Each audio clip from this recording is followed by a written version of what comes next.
Hold up. All right. Welcome, everyone, to our first ever AM Friday. This is a bit of a change to our standard webinar format. We're going to try this on YouTube, allow more people to kind of come in with no restrictions, just kind of chat with us. We have here Daniel Leong, lead content engineer, and Nick Martin, who is also a content engineer, and they're going to be talking about 2019 trends today. So, guys, feel free to kick us off whenever you're ready. Hey everyone, I'm Daniel. And I'm Nick. Yeah, so we're going to keep this pretty informal. We have a few things we want to chat about with respect to trends. So we were just at CES last week. We've been keeping our nose to the ground with respect to what's going on in 3D printing. And yeah, just give you some insights. Yeah, also, if you guys have questions or comments throughout this, feel free to put them right in the window. That way we can respond to it and we can, keep the conversation pretty dynamic. Yeah, so the first thing I want to talk about, Nick, is the divergence of metal printing. And what we mean by that is basically in the past, metal printing has kind of been singular in its cost and its entry level and its kind of market fit. And that's these machines that are about 500 grand, but usually cost about $1 million to actually install. They're usually powder SLM machines. They have very specific use cases in prototyping and replacement parts and a couple other things. But that's really what it is. And in the past couple of years, we've really seen that diverge, especially coming into 2019. I think we're going to see it go even further. Yeah, and so we see a lot of these machines at trade shows often. And it's usually large companies that are buying these metal printers, since, as Daniel said, it's such a high barrier to entry. And so we're really seeing this diversion of we have these really expensive 3D printers for metal that still exist and are selling, and then we see a new window of metal 3D printing where there's a lot of different methods that are involved in this. DED, there's welding printers, there's FDM style metal printers like the Metal X here at Markforged, and so 2019 is going to be an interesting time to see that divergence happen and see small and medium businesses be able to actually adopt metal 3D printing. Yeah, and then on the other end, when you see these a lot of these cheap machines have come out. We launched the Metal X about 2 years ago. And in that time, we've seen a large number of companies come out with machines that are in that sub $100,000 range. Maybe it's not actually sub 100 grand to actually get started, but that's what they claim their price is. The other end is this top end. So we've seen that as 3D printing has been kind of floated and proved out as a manufacturing solution at a larger scale, you see people that go far above that $500,000 range, where maybe the machine is 500 grand, something like HP in the binder jetting space, which we'll talk a lot more about and later in this chat. But really places where people are expecting you to buy 10, 15 machines and make a 5, 10, 15, $20 million investment in additive manufacturing. So we see these cheap machines, which are really interesting and kind of bring this more lo-fi, cheap, like to the masses approach to metal printing. You also see this higher end approach where you're seeing additive manufacturing at a large scale being implemented throughout plants. GE is a really great example of this. They've recently snapped up a couple of companies, including Arcam, and they've actually been printing production parts for their aircraft engines on printers. And so this is again a couple-year-old story, but I think you're going to see a lot of these companies like GE, maybe not in aerospace, maybe elsewhere, start to do similar stuff. Yeah, and so as you can imagine, with these more accessible metal 3D printers, they're new and they're young in their development. And so there are issues that are being run into and that are being solved on a day-to-day basis, as with any young technology. And so a question I have for you, Daniel, is like, what are your thoughts on the kind of limitations of these less expensive metal 3D printers and how they might compare to limitations on ones that are, on the order of $500,000, $1 million? Yeah, so let's run through. So we kind of split this up into three main types of metal printers that are out there in that kind of cheap space today. So the first one, which is kind of the most similar to the status quo right now, is really inexpensive SLM machines. When we say SLM, we mean selective laser melting, or basically a part that has a powder bed and a big strong laser on top that basically melts the powder selectively, layer by layer, to form a part. These are kind of the status quo of metal printing right now. That may change in the future. We'll see. But that's kind of where we're at. And so with these machines, what you're seeing is these cheap machines are something where they have lower power lasers, smaller overall envelopes. So they're not like car sized. Instead, they're more something that fits on a desktop. And I think the big question for these guys is can they get the accuracy? Can they get the powder management down? Can they get all these things that have made SLM such an inescapable, inapproachable, difficult technology in the early stage down on a small scale. And I think that's a big problem. I've seen a number of these companies come out, whether it be Orlos or a couple other ones that have recently launched, and it's a real big question as to whether or not they can do that. If they can, it's a really exciting development for SLM, because a lot of these other companies on the high end have really held the industry up in this massive high cost area. From a welding and DED printer, so welding is literally just extruding a metal filament at a welding type filament at high temperature and putting it down. DED is instead of extruding a welding filament, you're blowing powder out of a nozzle and you're shooting a laser at it. These technologies, I think the big question is accuracy and surface finish and just general print quality. So anytime you're blowing powder or putting material down like that, that's a real difficult thing to do. You'll see a lot of issues with warping, with just general print quality, and with a lot of part imperfections and part inconsistencies because of that partial melting process they're doing. Yeah. Also, I mean, keep in mind with that, that type of printing does have its niche, even though it's, as Daniel said, a lot of times more inaccurate. You can achieve much larger print volumes with those types of metal printing. And so it's actually being used in the aerospace industry a decent amount right now, and then being post-machined down to the tolerances that are needed. An interesting side. Yeah, so that's a really exciting field as well. And then the last one is the Metal X, or like an FDM-based metal machine.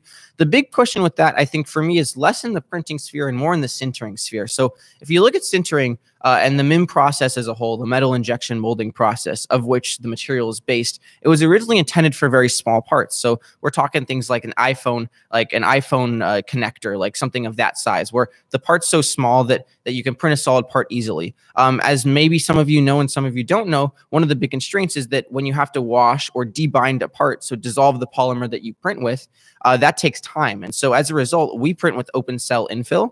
And that along with the fact that when you sinter something, it heats it up, means that it's the technology, while tested for some larger parts, to do it at scale repeatedly and reliably in a sintering perspective. I think that's the big question for this FDM based stuff. I'm personally very confident about it based on working here and understanding the basis of it. But I think when you compare printing to sintering, the sintering is definitely the bigger question mark. Yeah, and I think you see this interesting dynamic come up where print size is something that a lot of people in industry are concerned about when it comes to metal 3D printing.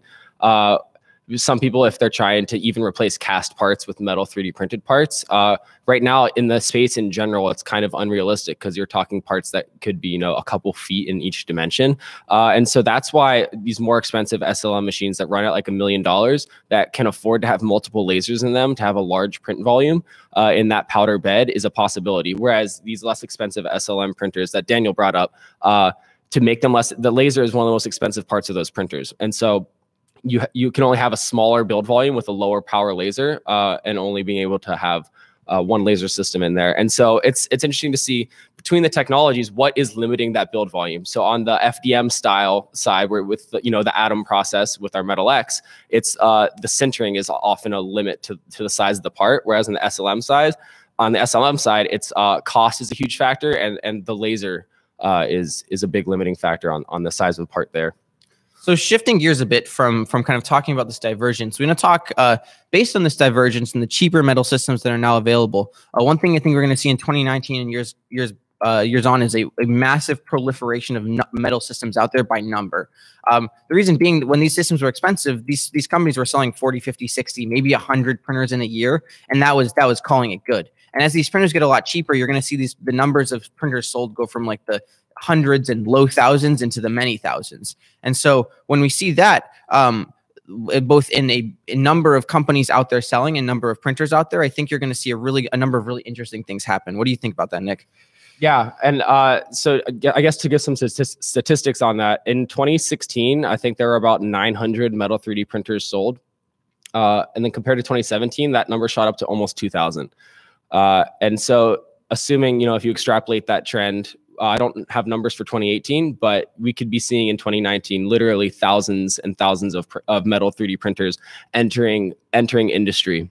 And so it's a really exciting time that, now that, before it was this like really niche market where there's a few people working with really expensive machines, but now there's dozens of different types of metal 3D printers out there. So it's going to be interesting to see what really sticks in the market and what people are actually using to save cost or time, rather than just there's only one or two options. Yeah, I think it's really interesting. I think in the last 2 years, people have really played their hand in terms of the new metal technologies coming out. You've seen a number of either innovations in an existing process or completely new technologies. One I thought was really interesting was one called jewel printing that a startup called Digital Metal came out with.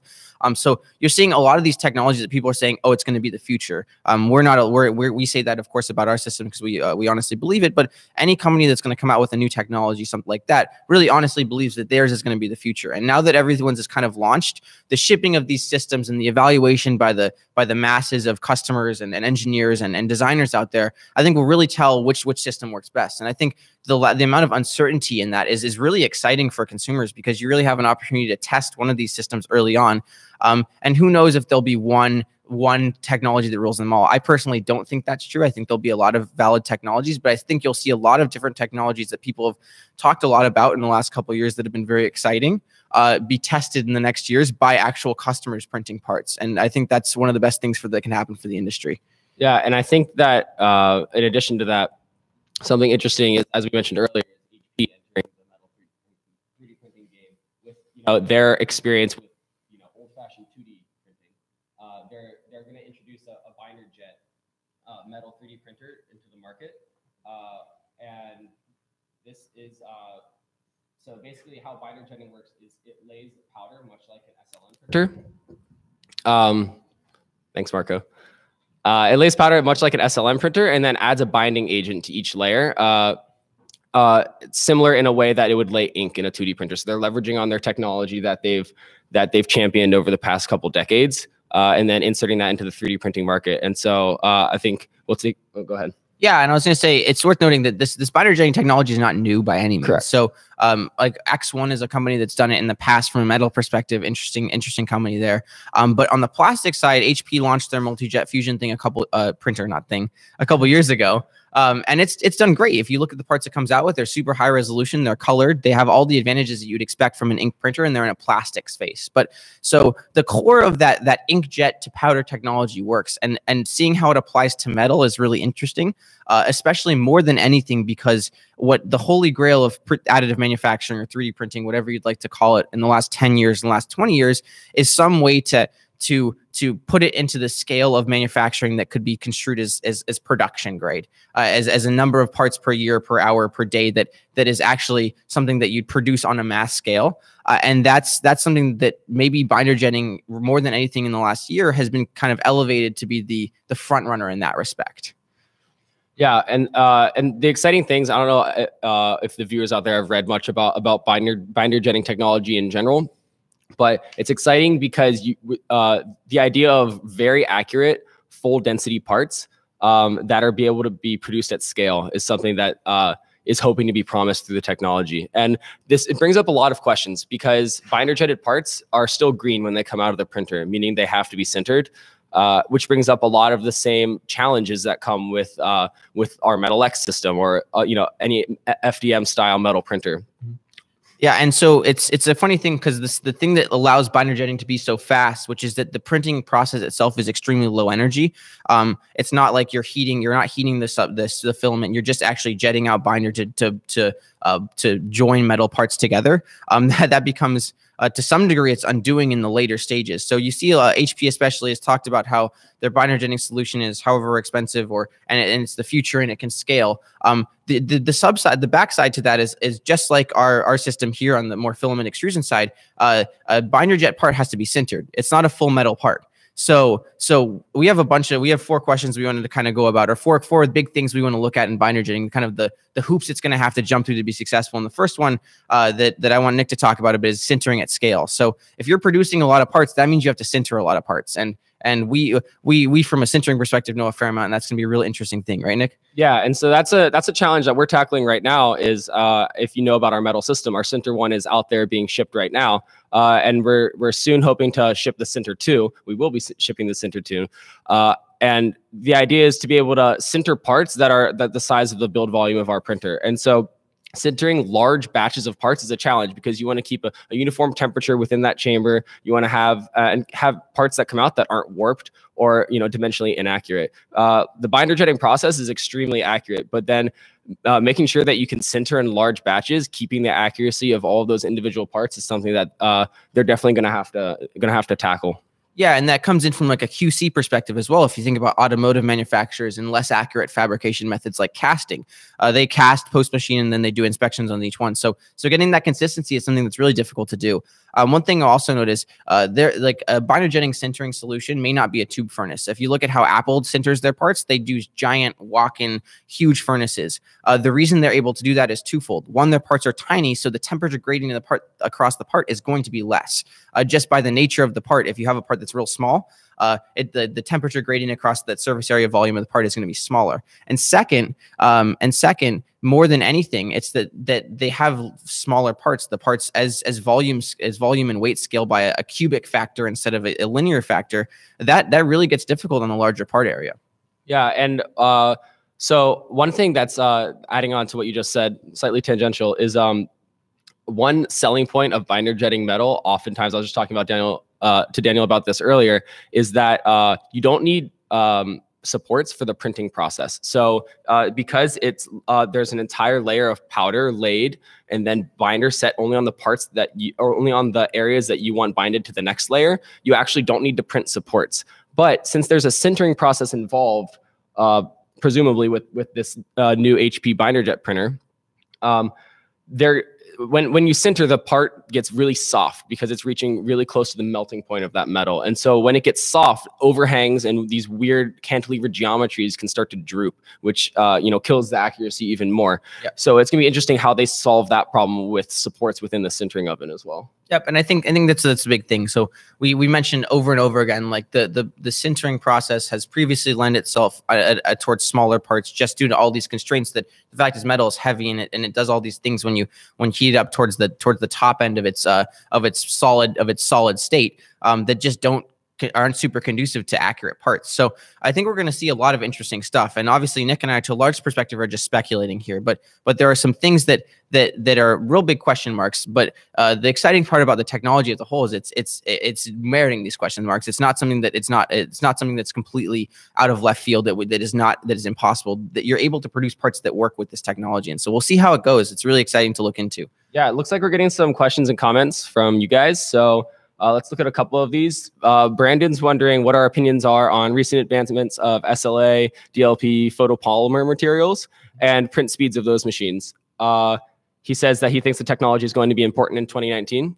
Daniel, I'll let you start this one off if you'd like. Yeah, so just for reference, SLA and DLP are very similar. They both rely on a resin-based system, so a thermoset material. Both rely on some type of light projection. A DLP machine uses basically a projector to project the entire layer all at once. An SLA machine uses a laser that's moved about by a very precise mirror.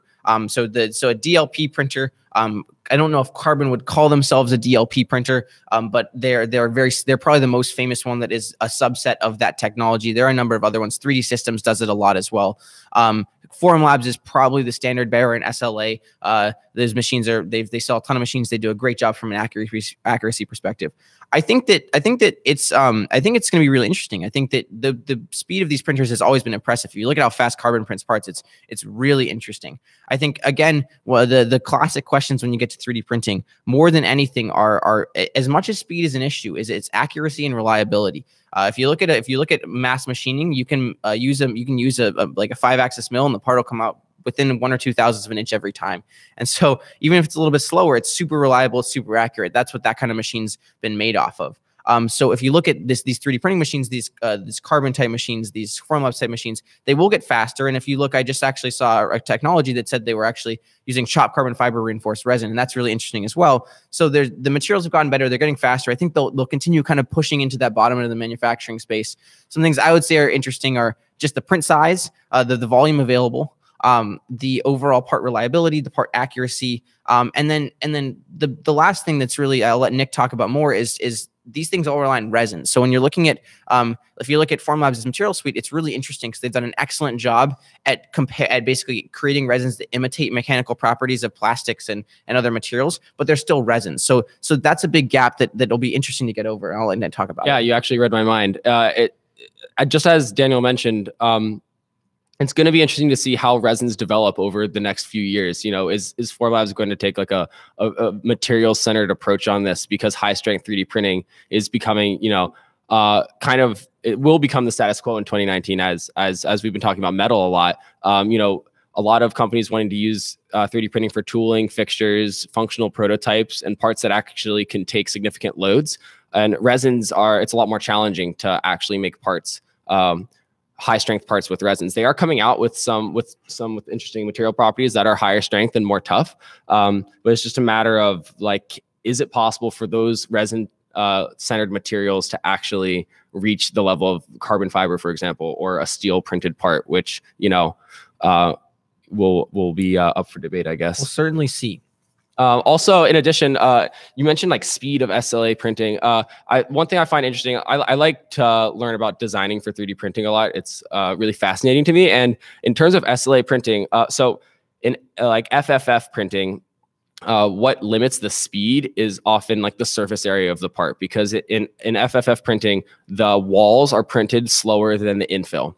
And so parts that have a lot of walls are going to print a lot slower. SLA printing is different. Parts that are taller are actually the parts that are going to print slower, because it's limited. Each layer or the time between layers is what takes a lot of time. If you've seen an SLA printer work before, it cures the resin with the laser, and then a wiping process happens over the layer on each layer. So the taller the part, the longer it takes. So it's interesting to also see this this comparison of print speed when you talk between the technologies. You know, all other things equal, if you assume you don't need that high strength of a part, when you would choose each technology as well. So there's even more intricacies there when it comes to print speed. Yeah. So I think there's one more interesting question, which we can kind of use as a segue. So someone asked like about PEEK, and PEEK being an important material. It totally is. I think that the one thing that's interesting about PEEK is, so PEEK is from our perspective, when we think about what we do, PEEK has one thing that's really unique. PEEK's weaker than our continuous fiber reinforced stuff. So it's not a matter of can it be stronger? What PEEK is unique about is that PEEK works to about, by ASTM standards, I think it's in about the 220 degrees Celsius range, and our best stuff is in the 145, 150 range. So that's an extra 70 degrees C, and that you see stuff like, you can potentially make PEEK injection molds for softer plastics. You really, as much as we've tried, I think that for our composite printers, injection molds are more of a pipe dream than reality.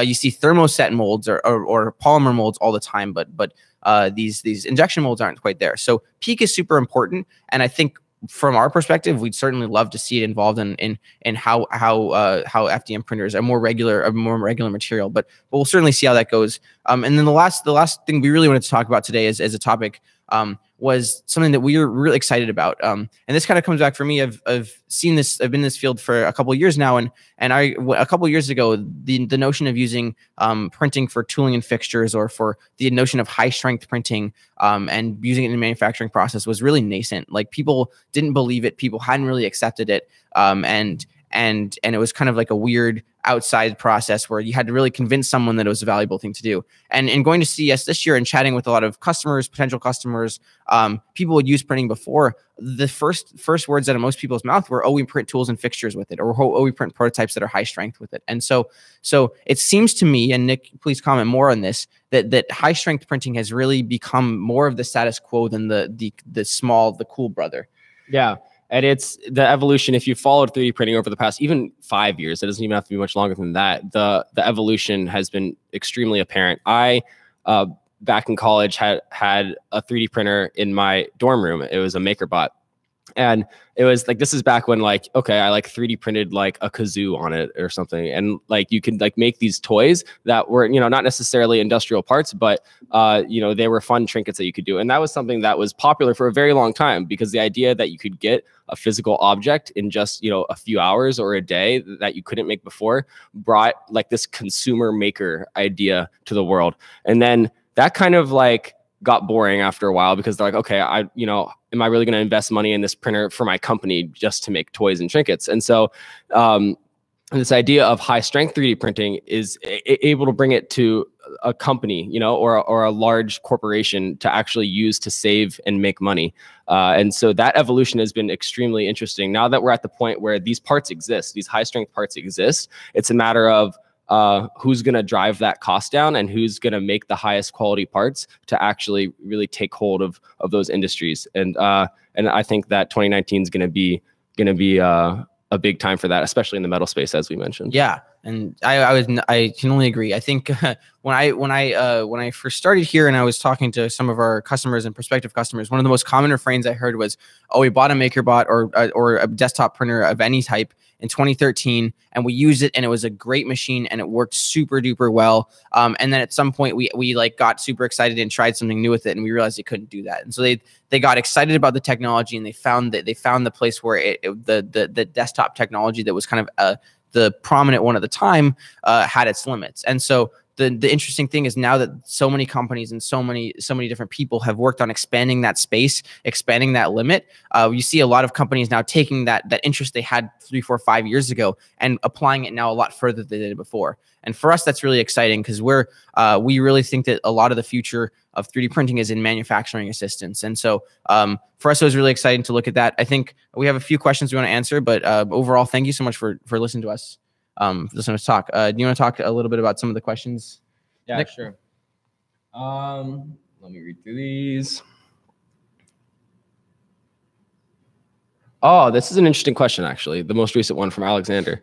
While high strength is a high priority for industry use, besides using assembly process to oppose XY plane printing, what do you see down the pipeline for polymer technologies in improving Z strength?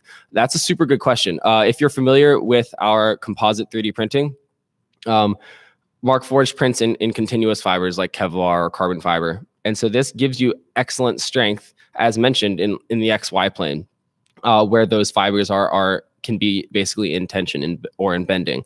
And so as with basically any FFF style printing, save for one exception that I'll talk about, the Z strength is almost always less than the strength in XY. And that's because the adhesion strength between the layers is not as high as the strength within the actual polymer.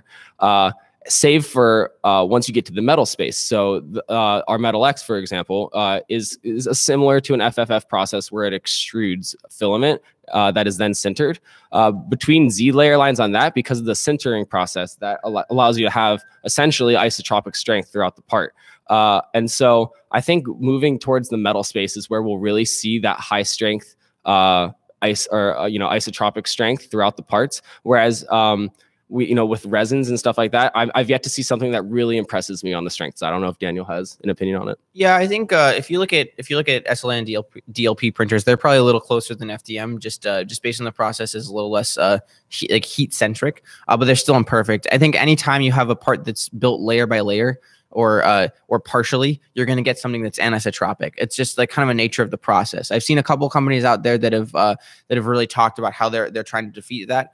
Personally, I don't view it as much of an issue. I mean, there is some subset of parts where you need them to be functional in every plane from every possible force, especially in Z-axis tension or in shear on that XY plane.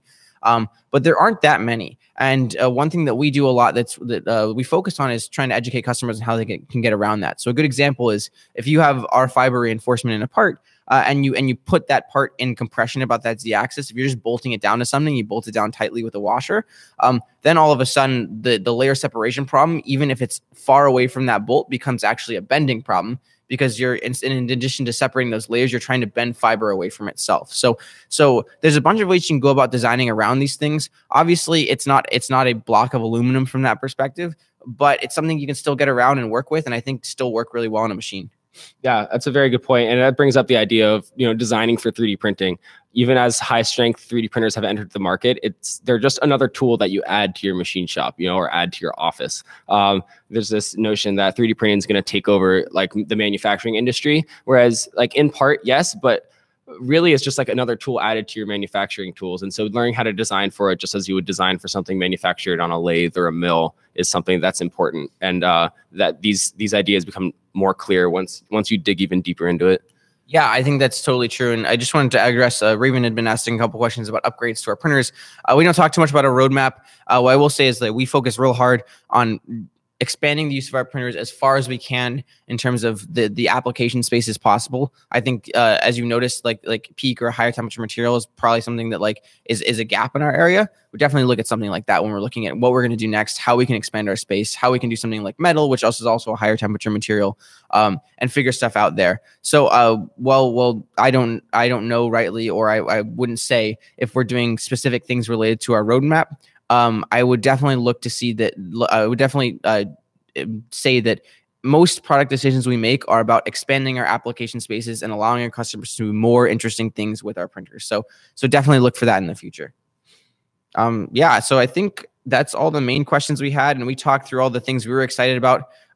We'll probably come back with one of these next week or the following week. We're going to try to do this YouTube live format a little bit more, see how it works, try to connect more with you guys.